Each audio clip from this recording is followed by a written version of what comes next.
The vast expanse of the North American Command Center buzzed with a mix of anxiety and anticipation as the first verified alien spacecraft, a sleek silver vessel belonging to the Glothorians, descended gracefully toward Earth. Inside the control room, Commander Jack Mercer stood among his team, his eyes fixed on the large screens displaying every angle of the landing. "Secure all perimeters. I want a tight ship. No leaks to the press until we know what we're dealing with," Jack ordered, his voice calm yet authoritative. Beside him, Lieutenant Daniels, a seasoned military strategist, nodded and relayed commands into his headset. The room quieted as the ship touched down, a gentle hum filling the air. The main screen switched to the interior of the landing bay, where the alien ambassador, Sothar, emerged from his vessel. He was taller than any human, with translucent skin that shimmered under the hangar lights. Jack stepped forward as the bay doors opened, flanked by Daniels and Dr. Alan Reese, the lead scientist in extraterrestrial biology. They approached Sothar with a practiced calmness, aware of the countless eyes watching through the global broadcast. "Welcome to Earth, Ambassador Sothar. I'm Commander Jack Mercer," Jack said, extending his hand in a gesture of peace. Sothar tilted his head, observing the hand before mimicking the gesture. "Commander Mercer, I am Sothar. My people greet you in peace and look forward to sharing knowledge." Dr. Reese stepped forward, his curiosity piqued. "We have much to learn from each other. What brings your people to us at this time?" "Our galaxy observes and aids younger civilizations. We noticed your advancements and challenges.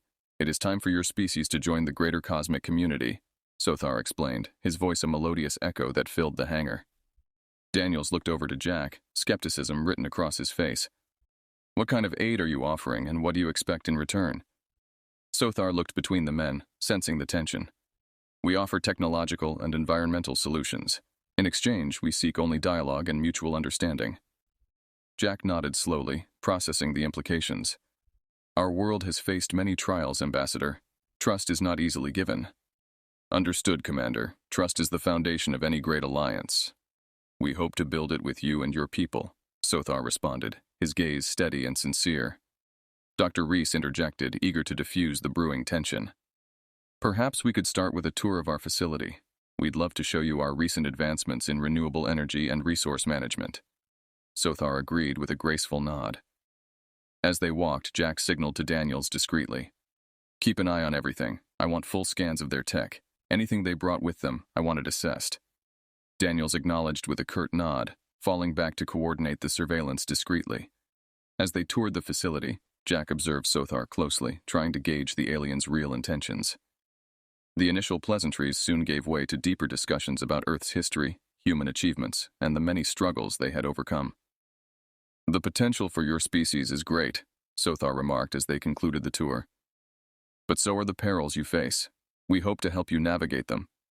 Jack offered a tight smile. "And we hope to learn much from you, Ambassador. Let this be the beginning of a fruitful relationship."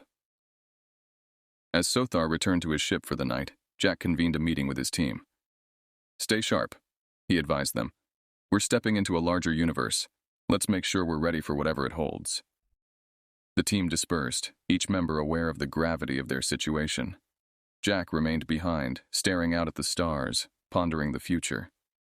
With the arrival of the Glothorians, Earth was on the cusp of a new era, but whether it would lead to prosperity or peril, only time would tell. The following morning, Commander Jack Mercer, Lieutenant Daniels, and Dr. Alan Reese reconvened in the command center, where they prepared to dive deeper into the discussions with Ambassador Sothar and his team. The meeting room had been set up to facilitate not just dialogue, but a showcase of Earth's technological advances and cultural artifacts, designed to impress and inform their visitors. "Sothar seemed genuinely interested in our renewable technologies yesterday," Dr. Reese commented as he arranged the last of his display items, small-scale models of efficient energy converters. Daniels nodded, though his expression remained skeptical. "Interest is one thing. Understanding the underlying intentions is another. We need to keep our cards close, Jack." Jack adjusted the position of a chair, setting it just so. "Agreed. Today we focus on figuring out what they really need from us and how much we can safely share. We can't afford to be naive." As the Glothorians arrived, Sothar was accompanied by two other delegates, Tishen, a scientist, and Lorak, a cultural attaché. The humans greeted them with a mix of warm smiles and guarded curiosity. "Welcome back, Ambassador. Jack began, extending his hand once more to Sothar. "We've prepared a more detailed presentation of our capabilities, hoping to find synergies between our peoples." Sothar nodded appreciatively. "We are eager to learn more, Commander, and we have brought some of our own technological insights to share." The meeting progressed with Dr. Reese taking the lead, showcasing advancements in hydroponic agriculture and water purification systems, technologies critical for sustaining Earth's growing population in environmentally ravaged areas. Tishen, the Glothorian scientist, was particularly intrigued. "Your adaptation strategies are quite advanced. I see potential for collaboration in bioengineering and resource management." Meanwhile, Lorak and Jack discussed the socio-cultural impacts of technology. Lorak's interest in human arts and history was profound, leading to an animated exchange about the potential for cultural exchanges. However, Daniels kept monitoring the security feeds, alert for any sign of espionage or subterfuge. His concern was not just the physical safety of their new guests, but the security of the information being shared. As the discussions drew to a close, Sothar suggested a private conversation with Jack. They moved to a smaller office, away from the others. "Commander Mercer, your world has faced much adversity," Sothar began, his tone more solemn. "Our council believes that Earth could benefit greatly from our environmental restoration technologies." Jack, sensing the shift towards more sensitive negotiations, leaned forward. "And what would be expected of us in return, Ambassador?" Sothar paused, considering his words carefully. "Partnership is a two-way street. We would ask for positions on your decision-making councils. To better facilitate the integration of our technologies and ensure mutual benefits." Jack's eyes narrowed slightly. The request was significant, potentially compromising Earth's sovereignty. "I will need to discuss this with my superiors," he said cautiously, "but I assure you, any agreement will have to respect our independence and our own planetary governance." Sothar nodded. "Of course, Commander. Trust must be earned on both sides." As Sothar left the room, Jack's mind raced. The offer held promise, but at a possibly steep price. He called Daniels and Dr. Reese back into the room. "We need a full debrief," Jack stated firmly. "This isn't just about technology exchange anymore. They're asking for a seat at the table. We need to consider all angles." The men gathered around, the weight of their decisions heavier than ever. Earth was stepping onto the galactic stage, and every step had to be measured with precision. Commander Jack Mercer convened a late-night session in the secure briefing room beneath the command center, flanked by Lieutenant Daniels and Dr. Alan Reese. The room, usually reserved for high-security military decisions, was now the stage for a discussion that could determine the future of human interaction with the Glothorians. "We've got a delicate balance to maintain," Jack began, his voice tense. "Sothar's request for seats on our councils isn't just about sharing technology, it's about influence. We need to decide how much power we're willing to share." Daniels was quick to voice his concerns.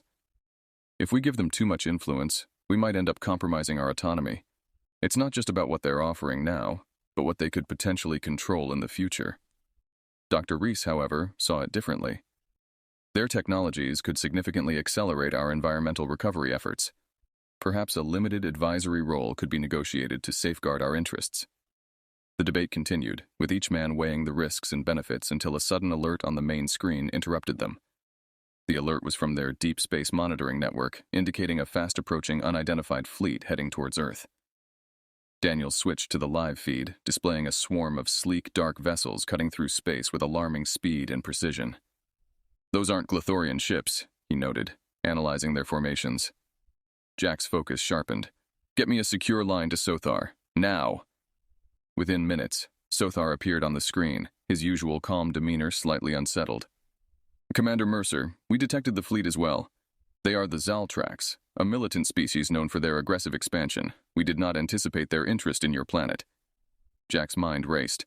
"And what can you tell us about their capabilities?" "They are well-armed and seldom negotiate. Their technology is comparable to ours, but their strategies are purely offensive," Sothar explained. Dr. Reese interjected. "Is there a reason they'd target us now?" Sothar hesitated. "Their empire is expanding. Your recent advancements and our presence may have drawn their attention." Jack clenched his jaw. "We need to prepare our defenses. Any assistance your people can provide would be invaluable." Sothar nodded solemnly. "We will help. I will arrange for some of our defensive technologies to be shared immediately." We must protect this emerging partnership. As Sothar's image faded, Jack turned to his team. Daniels, coordinate with all branches of the military. We need a unified response strategy. Reese, work with the science teams to integrate whatever the Glothorians can give us. The next hours were a blur of activity. Earth's defenses were put on high alert, and every available resource was mobilized to prepare for the impending threat. Jack knew this was a pivotal moment, not just for Earth's relationship with the Glothorians, but for humanity's place in the cosmos. Under the dim lights of the command center, amidst maps and monitors, strategies were devised. Jack watched as his world united, perhaps as never before, in the face of a common enemy. The night grew deeper, and the distant stars seemed to watch in silent anticipation. As the dark vessels of the Zaltrax fleet advanced toward Earth, Commander Jack Mercer gathered his key advisors in the strategic command room. The atmosphere was charged with a grim tension, underscored by the soft hum of electronic screens displaying real-time movement of the hostile fleet. "We've received the defensive tech from the Glothorians," Jack stated, his voice cutting through the low murmur of conversations. "It's advanced, but integrating it into our systems on such short notice is a huge risk. We'll have to rely on our own tactics as well." Lieutenant Daniels, always the tactician, laid out the situation. "Their fleet outnumbers ours, but our pilots are better trained for atmospheric dogfights. We need to engage them before they reach Earth's surface." Dr. Alan Reese, who had been coordinating with Glothorian scientists, added, "Their shielding technology could boost our space station's defenses significantly. It's complex, but it should hold long enough for us to mount a decent offense." Jack nodded, processing the information. "Daniels, deploy Squadrons Gamma and Epsilon to the upper atmosphere. I want them to hit the Zaltrax as they enter orbit. Reese, ensure all our bases are equipped with the new shields by 0600. As the team dispersed to their respective tasks, Jack remained behind, his gaze fixed on the live feeds showing Earth's forces mobilizing. His mind raced with the weight of command, knowing each decision could save or cost lives. The first engagement was fierce. Earth's fighters, using hit-and-run tactics, managed to disrupt the Zaltrax formations, giving ground forces more time to prepare. Jack watched from the command center, pride and worry mingling as he observed his pilots executing their maneuvers with precision. The battle escalated when the Zaltrax, frustrated by their losses, launched a massive bombardment towards Earth's major defense satellites. Jack clenched his fist as he ordered countermeasures, but it was the newly integrated Glothorian technology that turned the tide. The shields held, stronger than anything Earth had devised on its own, and the Zaltrax weapons glanced off harmlessly. Cheers broke out among the staff in the command center, a brief moment of triumph amid the chaos. However, the relief was short-lived. The Zaltrax adapted quickly, shifting their focus to a full-scale ground assault. Jack's heart sank as he realized the real battle was just beginning. "Prepare all ground units for combat," he ordered sharply. "This is where they'll try to break us, but we are not going to let them set foot on our soil." As the Zaltrax ships breached the atmosphere, Earth's forces engaged with renewed vigor. Urban centers turned into battlegrounds, and Jack coordinated the defense from his command post, his face grim but resolute. In the heat of battle, the Glothorians' shock at humanity's fierce resistance became apparent. Sothar, who had remained on Earth to oversee the integration of his technology, watched in awe and growing respect as humans fought with a desperation and strategic acumen that belied their newcomer status in galactic warfare. "This is your first space-age conflict?" Sothar asked Jack over a secure line, his voice tinged with disbelief. "It's our first, but we've been fighting for survival since the dawn of our species," Jack replied, his eyes never leaving the screens. "We don't back down, no matter the odds." The revelation of human tenacity reshaped Sothar's understanding of his new allies. The Glothorians had seen many species buckle under less pressure, yet here were the humans, battling a superior force with unyielding courage. The day wore on, each hour a testament to human determination. Jack's leadership galvanized his troops, and even as the sun set, casting long shadows over a beleaguered Earth, there was a flicker of hope. Humanity might just prove too formidable for any invader, no matter how powerful. The dawn was somber over Earth as the battle with the Zaltrax fleet intensified. Commander Jack Mercer observed from the command center, his face set in a grim line as he coordinated Earth's defense. The previous night's skirmishes had only been the prelude to a more desperate struggle, and now the full might of the Zaltrax armada bore down upon them. "Sir, enemy troops are attempting landings in multiple zones across the globe. reported Lieutenant Daniels, his voice tense as he pointed to the glowing red dots marking the invasion points on the strategic map. Jack's jaw tightened. Deploy the rapid response teams. I want those landing zones secured and the enemy pushed back into the sea if they make it that far. As the ground forces engaged, the skies above were alight with the blaze of aerial combat. Earth's pilots maneuvered through the chaos, their aircraft enhanced by Glythorian shielding technology, giving them a slight edge against the superior firepower of the Zaltrax. Meanwhile, in the Pacific Theater, a major confrontation unfolded on an island chain, strategic for its proximity to several global power centers. Jack had sent one of his best units there, led by Captain Maria Sanchez, a veteran known for her fearless leadership. Captain Sanchez's voice crackled over the comm. Commander, we've established a perimeter, but the Zaltrax are relentless. We're holding them for now, but we need backup.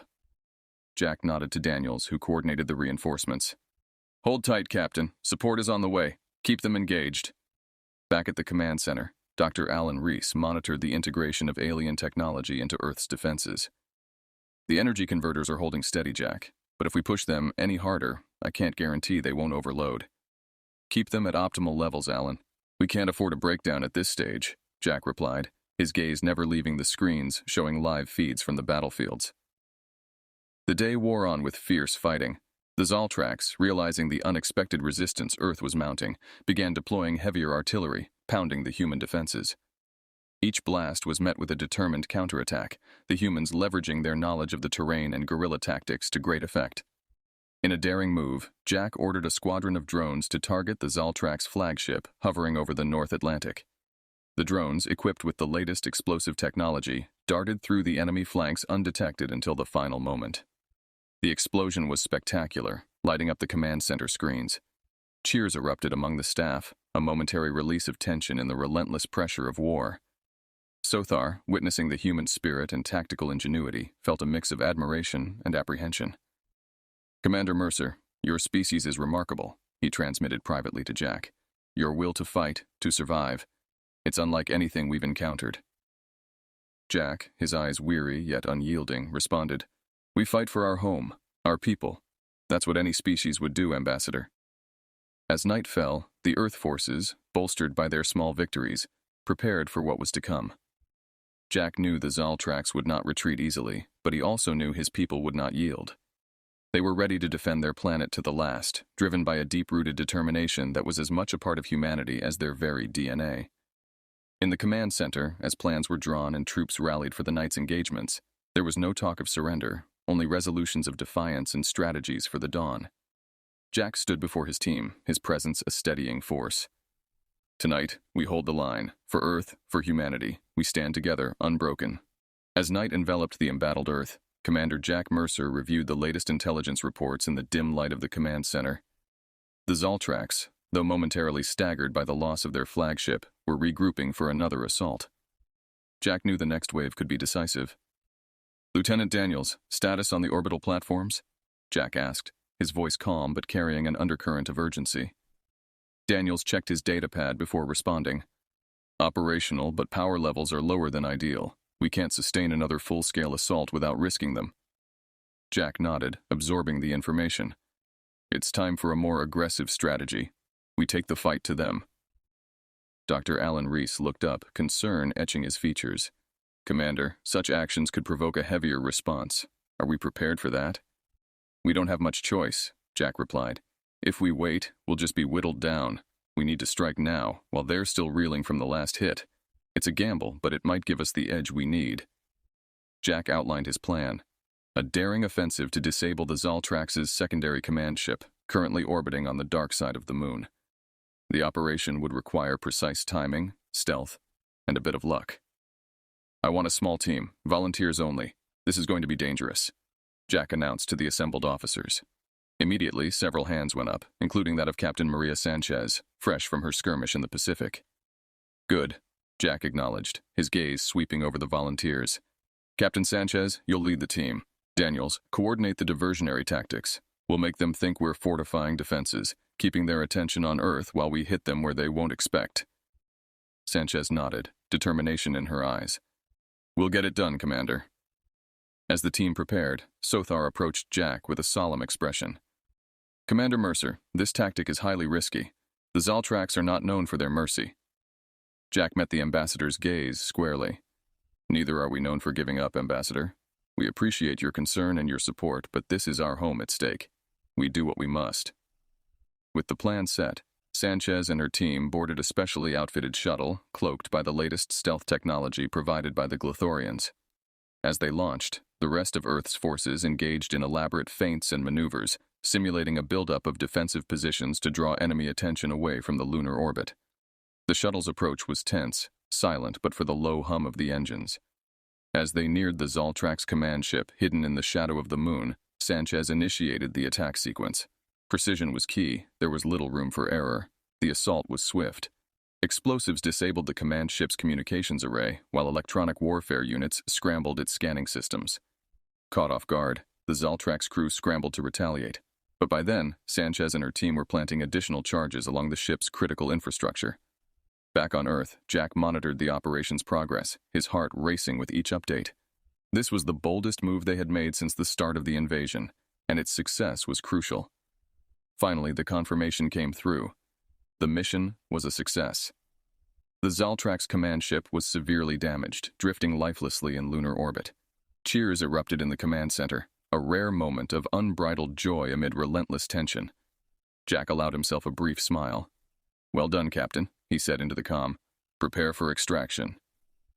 As the shuttle made its return journey, Earth's forces felt a renewed surge of hope. The successful strike was more than a military victory. It was a declaration that humanity would not go quietly into the night. They would fight for every inch of their planet, for every soul that called it home. With the Zaltrax command ship disabled and adrift in lunar orbit, a palpable shift in momentum swept through Earth's forces. Commander Jack Mercer felt the surge in morale as he coordinated the next phase of Earth's defense from the strategic command room. The successful operation had not only inflicted significant damage on the Zaltrax, but also demonstrated humanity's resolve and capability to strike decisively. "Commander, Zaltrax reinforcements are retreating from Sector 4. It seems the loss of their command ship has thrown their coordination into chaos," reported Lieutenant Daniels, his voice tinged with cautious optimism. Jack nodded, a tight smile forming. "Good. Let's use this confusion to our advantage. Push forward the ground and aerial units. I want us to reclaim as much territory as possible before they can regroup." As the orders were relayed, Jack turned to Dr. Alan Reese, who had been coordinating with the Glothorian technology teams. "Alan, how are the new defense systems holding up?" "They're performing above expectations, Commander," Dr. Reese replied. "The energy shields have been a game-changer for our ground troops." Jack's gaze then shifted to the large tactical display. The maps were alive with the movements of both Earth and Zaltrax forces, a dynamic ballet of strategic positioning and countermoves. Each success on the battlefield brought Earth one step closer to turning the tide of war in their favor. The next few hours were a blur of activity. Earth's forces, emboldened by their recent victory, pushed back the Zaltrax with renewed vigor. Skirmishes broke out across multiple fronts, but this time with Earth dictating the terms of engagement. Sothar, witnessing the unfolding battles, approached Jack with a new level of respect. "Your tactics are formidable, Commander Mercer. It is clear now why your species has survived so many challenges." Jack, busy overseeing the deployment of additional units, nodded without taking his eyes off the screen. "Survival is one thing, Ambassador. Today we fight not just to survive, but to prevail." As the day progressed, reports of victories began to accumulate. Key strategic locations that had been under Zaltrax control were now being reclaimed. Captain Maria Sanchez, returning from her successful mission, was immediately redeployed to lead a critical assault on a Zaltrax stronghold near what had once been a bustling metropolitan center. Under the harsh light of the command center, Jack and his team coordinated the assault. The operation was risky, involving a direct attack on well-entrenched enemy positions, but the potential rewards justified the gamble. "Captain Sanchez, you're clear to engage. We're right behind you with all the support you need," Jack communicated over the secure channel, watching as the live feeds showed her forces moving into position. The battle was intense, with both sides suffering heavy casualties. However, the human forces, driven by the possibility of a significant victory, pushed forward with relentless determination. Aided by Glothorian weaponry and Earth's indomitable spirit, they eventually overcame the Zaltrax defenses, securing the stronghold. As night fell, Jack allowed himself a moment of quiet satisfaction. The day's efforts had shifted the balance significantly. Earth was no longer on the defensive. They were now taking the fight to the enemy, reclaiming their planet one battle at a time. "Let's keep the pressure up. We've got them on the back foot now," Jack said, his voice resolute. The command room buzzed with activity as orders were given, plans made, and the global resistance fortified. With each passing hour, humanity's collective resolve hardened. They were fighting for their home, their future, and as each report of success came in, the belief in their ultimate victory grew stronger. Earth, united by necessity and strengthened by its diverse peoples, was demonstrating a level of resilience and strategic acumen that the Zaltrax had severely underestimated. The tide was indeed turning, and with it, the fate of humanity. The final battle raged just beyond Earth's atmosphere, a fierce confrontation that would determine the ultimate fate of the planet. Commander Jack Mercer watched from the command center, where the tension was palpable, the air thick with the gravity of the moment. His forces, alongside the remnants of the Zaltrax fleet, clashed in a violent dance of war, the Earth's future hanging in the balance. "Report!" Jack barked, his gaze locked on the large screens displaying the battle in real time. "Sir, our forces have breached the Zaltrax's last line of defense. Captain Sanchez is leading the final push," reported Lieutenant Daniels, his voice steady despite the stakes. On screen, the Earth's fighters swarmed over the Zaltrax ships, their movements precise and deadly. Explosions lit up the dark void of space, each one a silent testament to the fierceness of the conflict. Then a cheer erupted from the communications officer. "Commander, the Zaltrax are signaling their surrender. They're asking for terms." A wave of relief and triumph swept through the command center, mixed with an underlying current of exhaustion and somber realization of the cost. Jack nodded, allowing himself only a brief moment to close his eyes and take a deep breath before addressing his team. "Set up a secure channel. Let's bring this to an end." As negotiations commenced, Jack was firm but fair. The Zaltrax, defeated and now leaderless, agreed to withdraw all forces from Earth and its solar system. In exchange, Earth would refrain from pursuing them, allowing them to retreat with what dignity they had left. With the treaty signed, Jack finally stepped away from the command station, his duty unrelenting till the very end. He walked outside where the dawn was breaking, casting a soft light over the ravaged planet.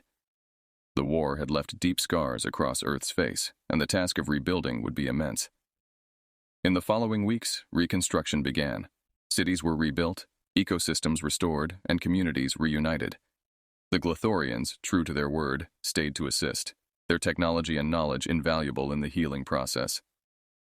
Sothar met with Jack a final time before preparing to leave Earth. "Your species has shown remarkable strength and resilience, Commander Mercer. We were wrong to underestimate you." Jack shook his hand, a gesture of mutual respect. "We've learned a lot from you as well, Ambassador.